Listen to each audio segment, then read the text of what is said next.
merci pour cette invitation. Je suis très honorée. Et aussi, c'était très bien d'entendre Carla de parler de ce sujet comme approche centrale aux problèmes auxquels on fait face. Alors, rapidement, je vais regarder les premières diapositives rapidement.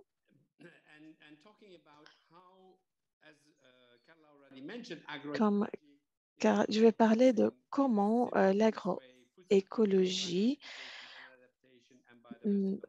peut regarder les différentes questions que nous avons devant nous. Alors, je ne vais pas rentrer dans beaucoup de détails sur sur les problèmes parce que vous êtes tous conscients des besoins, des problèmes. Mais en fait, nos systèmes d'alimentation sont basés sur des systèmes industriels et agriculture conventionnelle, l'utilisation des produits chimiques dans les engrais et différents pesticides. Ces systèmes ne sont pas durables, ils sont responsables pour un tiers des gaz à effet de serre et qui nous rendent vulnérables en ce qui concerne le changement climatique, et l'agriculture est responsable pour 80% des pertes de biodiversité. Donc, l'augmentation de une manque de sécurité alimentaire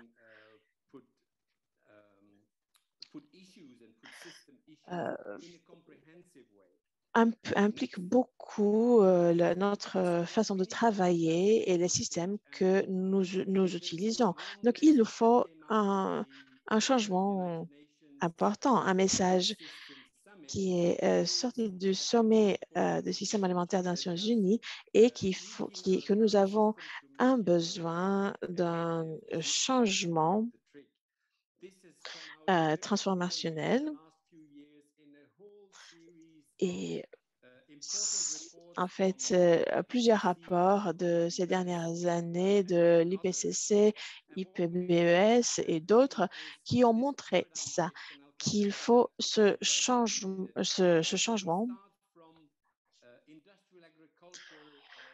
dans le paradigme. Et si en fait, si on regarde les différents pays aux États-Unis et en Europe, en fait, de changer, d'avoir une transformation vers une agriculture diversifiée, agroécologique. Prochaine diapositive, s'il vous plaît.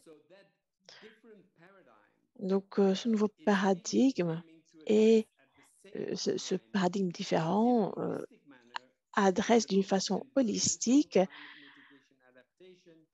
le côté économique, environnemental, climat, santé, social et les objectifs culturels.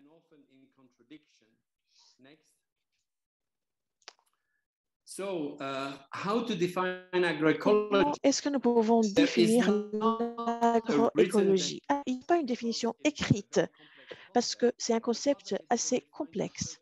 Mais il y a 13 principes qui définissent l'agroécologie, qui reflètent les 10 éléments qui ont été adoptés par la FAO en 2018 pour définir cette complexité.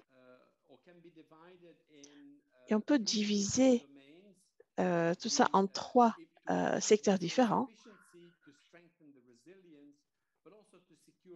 pour renforcer la résilience, pour améliorer l'efficacité des ressources, mais aussi d'avoir une équité sociale sûre. Disman, qui est un des fondateurs de l'agroécologie, a défini 5 niveaux de transformation. Les 2 niveaux en bas et pour augmenter l'efficacité dans les systèmes actuels, qui sont des systèmes industriels. Deuxième niveau de changer des produits chimiques non organiques, non bio vers des produits bio. Mais on reste dans le même paradigme. Puis le besoin est d'arriver vers un troisième niveau où on a une réélaboration de systèmes écosystèmes entiers. Et c'est donc en fait d'avoir cette transformation entière. Je peux passer une heure seulement de regarder ces 13 principes, mais voilà, ce sera l'opportunité pour une autre fois. Et je crois que c'est très important de dire qu'il faut regarder les 13 principes en même temps, parce que sinon, ce n'est pas l'approche agroécologie. Ça veut dire quoi? Ça veut dire que ces paradigmes différents, ce n'est pas seulement la promotion des pratiques agriculturelles, comme l'agriculture intelligente en ce qui concerne le climat ou une agriculture sensible à l'alimentation. C'est un paradigme où on prend les meilleurs points des innovations différentes qui sont compatibles avec et qui sont conformes avec les différents principes, les 13 principes,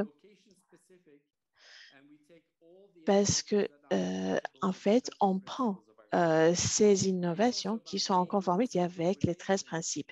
C'est aussi un changement des liens sociaux et aussi de donner le pouvoir de nouveau aux agriculteurs.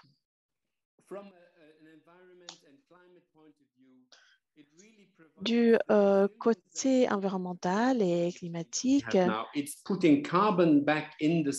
veut dire que des systèmes agroécologiques euh, fournissent la résilience de remettre le carbone dans la terre de nouveau, d'augmenter la biodiversité, de restaurer des terres dégradées et aussi d'améliorer les services écosystèmes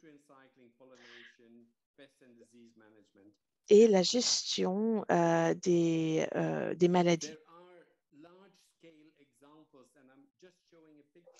Alors, juste quelques exemples. Dans la région du Sahel, il y a une vraie transformation du paysage qui augmente le nombre d'arbres et ça rend l'agriculture encore plus productive.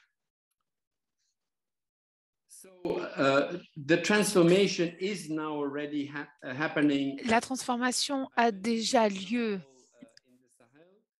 On a des exemples au Sahel. Il y en a eu également qui ont été mentionnés à Andhra Pradesh où on a 750 000 agriculteurs qui travaillent avec ce qu'ils appellent l'agriculture naturelle. C'est de l'agroécologie globalement. Cela a augmenté leur productivité et également leurs revenus. 50% d'augmentation de revenus nets parce que ça augmente leur productivité, mais également les coûts en général. Il y a vraiment des choses qui changent. On a eu une alliance pour l'agroécologie en Afrique de l'Ouest où il y a 70 organisations. Ce sont des organisations d'agriculteurs, de sociétés civiles, etc. Et ils travaillent ensemble en pratique.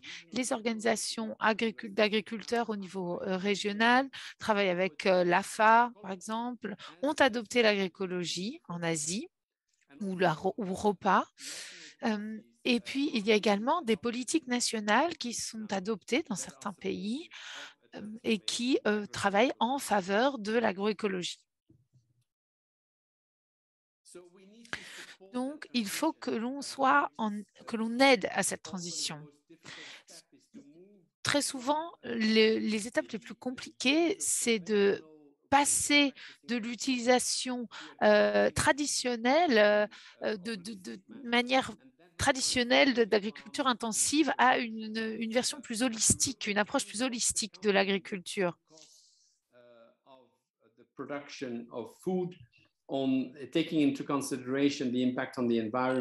Il faut prendre en considération l'impact sur l'environnement, la santé Et par exemple, mettre en place des taxes sur les pratiques, non durables et proposer des aides sur les pratiques durables peut être une solution.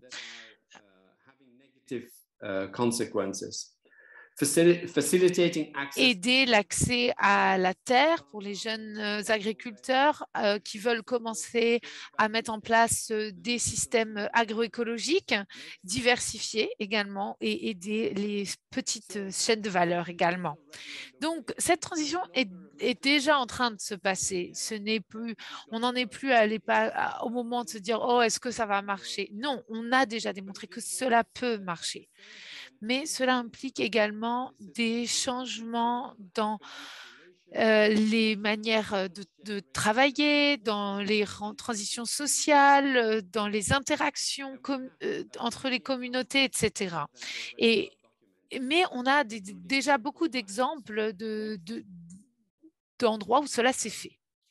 We have been working Nous on avons travaillé sur l'émergence d'une coalition sur l'agroécologie comme, un objectif, lancé par le sommet, de l'Union des countries Nations and Unies sur les food systems. Il y a déjà de nombreuses organisations qui travaillent et qui travaillaient sur l'agriculture classique jusqu'à présent et qui ont changé vers cette agroécologie.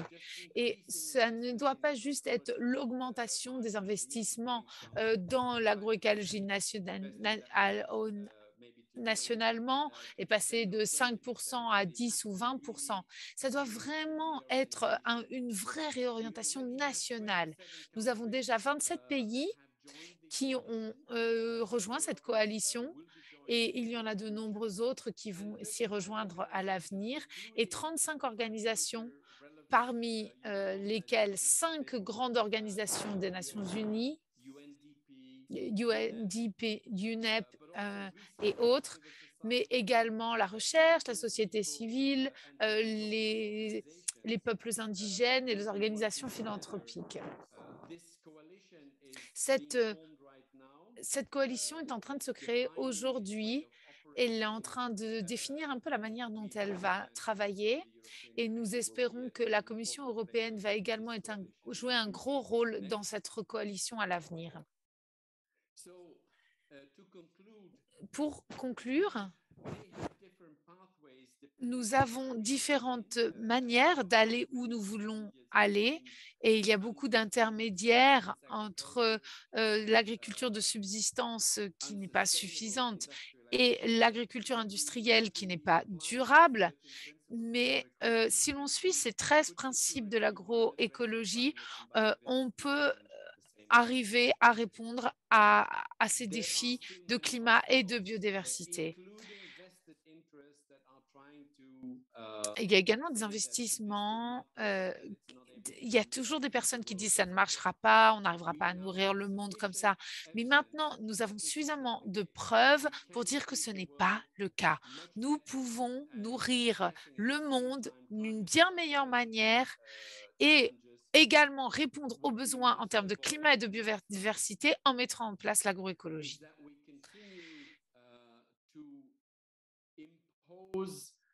Mais pour cela, il faut qu'on continue à aider, l'agriculture de subsistance à se transformer de manière, heu, positive et pas de manière, non durable vers l'agriculture industrielle. Il faut que l'on arrête cela. Je vous remercie et je suis prêt à répondre à toutes les questions que vous pourriez avoir, mais j'espère que vous avez compris que nous sommes vraiment à un moment où l'on peut passer de un moment où on considérait l'agroécologie comme quelque chose de marginal, même s'il y avait un rôle à jouer, à un moment où nous allons véritablement adopter l'agroécologie comme un système d'avenir qui nous permettra d'avoir un système qui non seulement nourrira la planète, mais prendra en compte les difficultés climatiques également.